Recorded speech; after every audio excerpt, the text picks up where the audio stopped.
I believe that students learn by doing. We're going to collect them and come up here and we're going to take a look at them. And then at the end we have a key where we can find out what they are. And depending on what we have in there will tell us how healthy or how unhealthy the stream might be. One of the experiences that they have here is going down to the river and doing our Riverwatch program.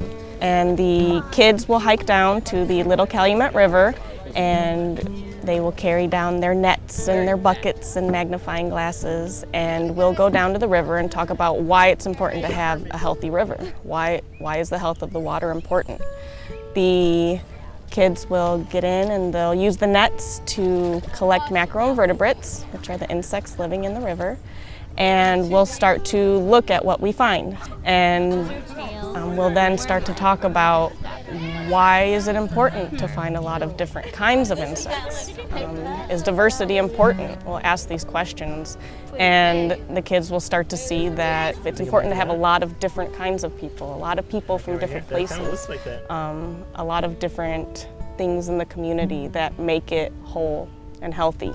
My name is Kevin Zeck. I grew up in the Duneland community, and I am currently principal at Bailey Elementary School in downtown Chesterton, Indiana. When we work with kids at school, one of the things that we try to focus in on is building a sense of community. We know as educators that kids who feel a sense of community and feel like they belong to something have greater purpose in their own life.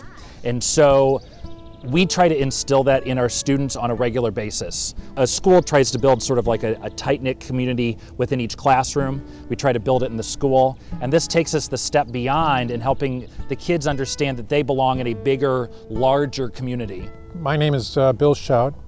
I sit on the Flora Richardson Foundation board, and Flora Richardson was a person who lived in the dunes, a very interesting life, and she left her estate to be used to develop a greater understanding of the dunes and the surrounding area.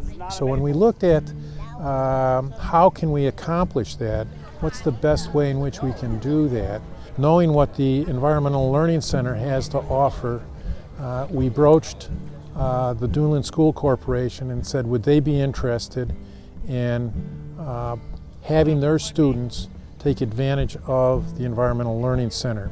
All right, ready? 1, 2, 3. A program was put together where we have the entire 4th grade come for an overnight. Feel pretty good about that. That's over 400 students that have an opportunity to take advantage of that. So the project with the Duneland Schools and the Environmental Learning Center is a natural for us to support. We've been doing it for about 3 or 4 years, and it has truly been a success. The feedback that we get, particularly from the kids that go to the program, are just so excited and have so much fun and learn so much. I mean, how many times can you have 80 kids come and spend the night at a camp and pass it on into the everyday learning, not just for science? They're going to write about it in English, they're going to paint it in art, they're going to maybe listen to it in music. You never know how it's going to continue in their learning process. The students are so used to just sitting in a desk, the paper, pencil, and when we're here at the dunes, going out and exploring, they are able to see that the learning takes place more than outside just the 4 walls of a classroom, and there are just countless learning opportunities when you're out here hiking, walking, exploring, and just connecting with so many things that they've seen in books, but they haven't experienced. As my students often tell me, it's the best experience they've had all year. Well, the experience itself is one, it's a hands-on experience. That's one huge advantage. What you have out here in the outdoors and what the kids can experience out there can't be replicated in the classroom. Kids learn by doing.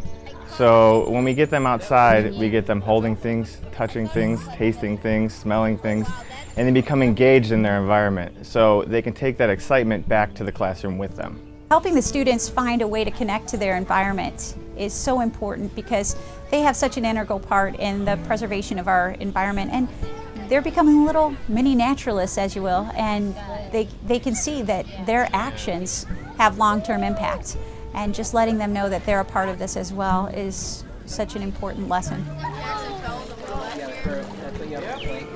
want to catch a dragonfly. I want to catch that dragonfly, so I'm going to catch some. Like, remember when Jackson fell in the pool last year?